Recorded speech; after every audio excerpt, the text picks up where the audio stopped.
সমাজকর্ম অনার্স চতুর্থ বর্ষ মাস্টার্স প্রথম পর্ব এবং ডিগ্রি পঞ্চম পত্রের সামাজিক গবেষণা এবং পরিসংখ্যানের কোর্সের পরিসংখ্যান অংশের বিগত সালে যে প্রশ্নগুলো এসেছে বিশেষ করে জাতীয় বিশ্ববিদ্যালয় সেগুলো সমাধান করছি। এখন আমরা যে সমাধান করব সেটা হচ্ছে পার্ট বির হচ্ছে দেখো কেন্দ্রীয় প্রবণতার মধ্যে অলরেডি তোমরা এর আগে দেখছো যে গাণিতিক গড়ের একটা অঙ্ক, ঠিক অনুরূপভাবে 2018 সালে একটা অঙ্ক এসেছে দেখো যে নিম্নের উপাত্ত হতে মধ্যমা নির্ণয় করো। মধ্যমা ইংরেজির থেকে মিডিয়ান। তাহলে প্রথমে বুঝতে হবে যে মধ্যমা কি। মধ্যমা হচ্ছে কোনো তথ্য সারির ক্রমবিন্যস্ত মানের মাঝের মানটিকে আমরা কি বলছি বলো মধ্যমা। আবার বুঝে নাও, মধ্যমা হচ্ছে কেন্দ্র প্রবণতার একটা অবস্থান ভিত্তিক গড়, অর্থাৎ এই অবস্থানটা কি, অবস্থানের মূল বিষয়টা হলো মাঝের মান। এখন প্রশ্ন হলো মাঝে তো যে কেউ থাকতে পারে, তাই না? তাহলে সেখানে মাঝের মান বের করার প্রথম শর্ত হলো যে এটা একটা সিকোয়েন্স মেনটেন করে সংখ্যাগুলোকে সাজাতে, অর্থাৎ ছোট থেকে বড় কিংবা বড় থেকে ছোট এইভাবে আমরা সংখ্যাগুলোকে সাজায়ে নেব। তাহলে আবার বুঝে নাও, কিন্তু দেখো মধ্যমা আমরা বলছি পরিসংখ্যানের অঙ্ক মূলত দুটিভাবে তিন ক্যাটাগরিতে হয়ে থাকে। একটা হলো গণসংখ্যা ছাড়া শুধু সংখ্যা দিয়ে থাকবে, যেটাকে আমরা বলি বিচ্ছিন্ন বা অশ্রেণীকৃত বা গণসংখ্যা ছাড়া। 2 নম্বর হচ্ছে গণসংখ্যা থাকবে কিন্তু শ্রেণী ব্যবধান থাকবে না। 3 নম্বর হচ্ছে গণসংখ্যা থাকবে কিন্তু আবার শ্রেণী ব্যবধান থাকবে। তাহলে এইটা হলো আমার অশ্রেণীকৃত তথ্য। তোমরা অশ্রেণীকৃত বা বিচ্ছিন্ন এগুলো না বলে বলবো যে গণসংখ্যা নেই।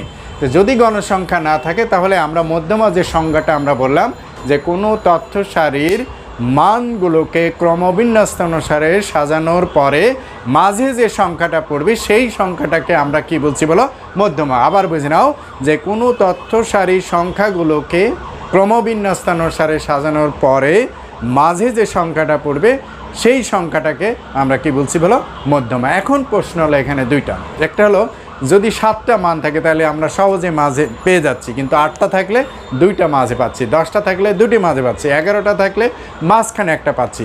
তো এইখানে দেখতে হবে যে সংখ্যাগুলো বা এই যে কয়টা সংখ্যা দেওয়া থাকবে সেখানে পদ সংখ্যাটা জোড় না বিজোড়। তাহলে আমরা এখানে দেখি যে সমাধানে আমরা লিখলাম যে সমাধান দেখো ধরি সংখ্যাগুলোকে আমরা ধরে নিলাম যে এক্স, সংখ্যাগুলো সমান এক্স, ঠিক আছে? সংখ্যাগুলোকে আমরা ধরে নিলাম এক্স এবং পদ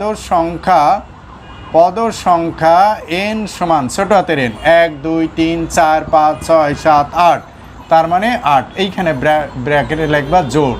আচ্ছা, জোড় হলে একটা ফরম্যাট, আবারও বলছি যে জোড় হলে একটা ফরম্যাটে যাবে, বিজোড় হলে আমরা খুব সহজে পেয়ে যাচ্ছি।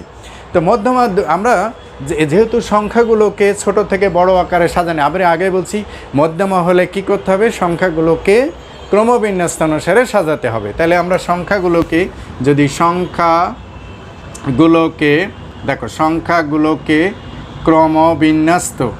ক্রমবিন্যস্ত অনুসারে অর্থাৎ ছোট থেকে বড় আকারে সাজালে পাই দেখো কি পাচ্ছি। দেখো তাহলে এইখানে সংখ্যাগুলো দেখো কি পাচ্ছি, সবচেয়ে ছোট মান কত 0, তারপরে 0-এর পরে কি হচ্ছে, তাহলে আমি 0 পেয়ে গেলাম। তারপরে ছোট মান কত হচ্ছে 3 হয়ে গেল। তারপরে কত 4 আমি লিখলাম। 4-এর পরে 3 গেল, 4 গেল। তারপরে হচ্ছে 6 লিখলাম আমি। 6-এর পরে আমরা কত পাচ্ছি 7 আমি লিখলাম। 7-এর পরে কত 8 আমি লিখলাম। 8-এর পরে আমরা কি পাচ্ছি, 8-এর পরে হচ্ছে 11 আমরা লিখলাম। তারপরে কত বলো 15। তাহলে কয়টা 1 2 3 4 5 6 7 8, 8টা মান আমি পেয়ে গেছি। তো এখন প্রশ্ন হলো যে বলছে যে মধ্যমা নির্ণয় করো। মধ্যমা সাধারণত দুইভাবে আমরা পরীক্ষার হলে করতে পারি। তো আমরা আগেই বলেছি যে মধ্যমা হলো কোনো তথ্য সারি ক্রমবিন্যস্ত মানের মাঝের মানটিকে আমরা কি বলছি বলো মধ্যমা। কিন্তু এখানে পদ সংখ্যা জোড় থাকার কারণে মাঝের দুইটা সংখ্যাকে, তাহলে আমি দুইটা ভাবে শিখব। একটা হলো পর্যবেক্ষণের ভিত্তিতে আমরা মধ্যমা নির্ণয় করতে পারি। দেখো পর্যবেক্ষণের ভিত্তিতে মধ্যমাকে আমরা কি দ্বারা প্রকাশ করি, তাহলে এইখানে দেখো মান কয়টা, তাহলে এখানে মান হচ্ছে এই 4টা একদিক করলাম, এই 4টা একদিক করলাম। তাহলে এর মাঝখানে দুইটা হলো এই দেখো, তাহলে এর শুরুটা শেষ, আবার এর শুরু, এই 4টা শেষ হলো 6 এবং এই 4টা শুরু হলো 7। তাহলে 6 + 7 / 2, তার মানে 13/2, তার মানে 6.5, এটাই হলো মধ্যমা উত্তর। তাহলে এইখানে একটু বুঝে নাও, যখন আমরা পর্যবেক্ষণের ভিত্তিতে করব তখন আমরা বলবো যে মধ্যমা এমই সমান কত, মাঝখানে দুইটা সংখ্যাকে যোগ করে 2 দ্বারা ভাগ। তো পারতপক্ষে তোমরা এইভাবে করলেও হবে, তবে সূত্রের সাহায্যে তোমরা করার চেষ্টা করবা যদি পরিপূর্ণ নাম্বারের জন্য।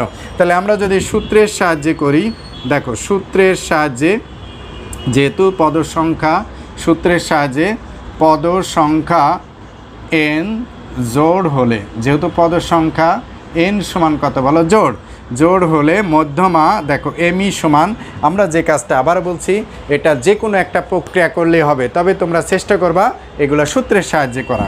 দেখো n/2 তম পদ প্লাস, দেখো n/2 প্লাস 1 তম পদ ডিভাইডেড বাই কত বলো 2, এই হলো আমার ফর্মুলা। তাহলে এইখানে পদ বা রাশি, তাহলে n এর মান কত, 8/2 তম পদ প্লাস দেখো 8/2 প্লাস 1 তম পদ ডিভাইডেড বাই কত বলো 2। তাহলে এইটা কত বলো 4 তম পদ, অর্থাৎ 8/2 4 তম পদ, এটা হলো 8/2 4 যোগ 1 তখন 5 তম পদ ভাগ কত হলো 2। তাহলে দেখো আমরা এটা পাইলাম। তাহলে এখানে 4 তম পদের মান কত, 1 2 3 4 6, 4 তম পদ হলো 6 প্লাস 5 তম পদ 1 2 3 4 5, 5 তম পদ হলো 7, তাহলে ভাগ 2, তার মানে 13/2, তার মানে কত হলো 6.5।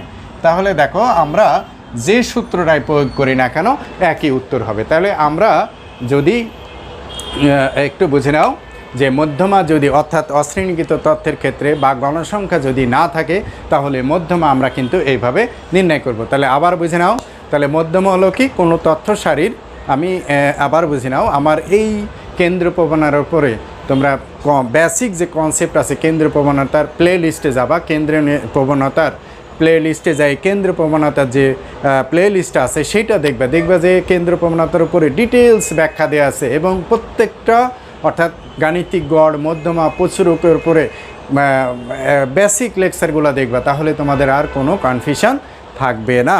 তো যাই হোক, আমরা দেখো যদি অঙ্কগুলো পারো, 4 নম্বরের অঙ্ক জাস্ট 2-3-4 মিনিটের মধ্যে তোমরা এটা সমাধান করতে পারবা। তো যাই হোক, এখানে দেখো এইখানে মূলত এই নতুন ফরম্যাট চালু হওয়ার পরে কেন্দ্র প্রবণতার খ বিভাগে সাধারণত এই 2টা প্রশ্ন এসেছে। তোমরা যে কাজটা করবা, আমি তোমাদের প্লে লিস্ট নাম্বার হচ্ছে কত বলো 2, এই 1 জাতীয় বিশ্ববিদ্যালয়ের 1 এবং ঢাবি অধিভুক্ত কলেজের 2, এখানে সমাজ বিজ্ঞান রাষ্ট্রবিজ্ঞানের খ বিভাগে কেন্দ্র প্রবণতার উপরে যে অঙ্কগুলো এসেছে সেগুলো তোমাদের প্লে লিস্টের মধ্যে অন্তর্ভুক্ত করে দেব, তাহলে তোমাদের বুঝতে সুবিধা হবে। আবার আমি রিপিট করি, আমার বই সামাজিক গবেষণা পরিসংখ্যান, তোমরা চেনো, আমি এম হাসান আলী, তোমরা সবাই চেনো। মূলত সমাজকর্মে যারা শিক্ষক এবং ছাত্র আছে সবাই আমাকে চেনে যে এই হলুদ বইটা আমি প্রথম বাংলাদেশে এটা বের করেছি। এটা হলো 20তম প্রকাশ চলছে, অর্থাৎ 2021 জানুয়ারিতে এটা 20তম প্রকাশ চলছে।